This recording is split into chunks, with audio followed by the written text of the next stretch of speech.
Today I'm going to show you how to edit the app description in Base44 quickly and easily. If you're updating your app details and want to change the description without getting lost in menus, this is the fastest way to do it. And if this video helps, make sure to like and subscribe for more quick tutorials just like this. Let's jump right in. First, open your Base44 project and make sure you're inside the correct app workspace. This is important so you don't accidentally edit the wrong project. Once your project is open, look for the dashboard and click on it. The dashboard is where you can manage the main settings and details for your app.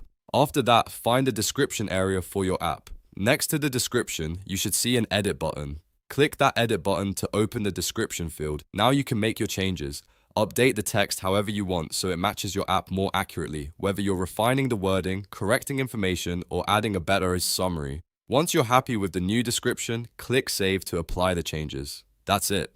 Your app description in Base44 has now been updated successfully. It only takes a few clicks, but it can make a big difference in how your app is presented. If this tutorial helped you out, don't forget to like the video, subscribe to the channel, and turn on notifications so you never miss the next quick how-to guide.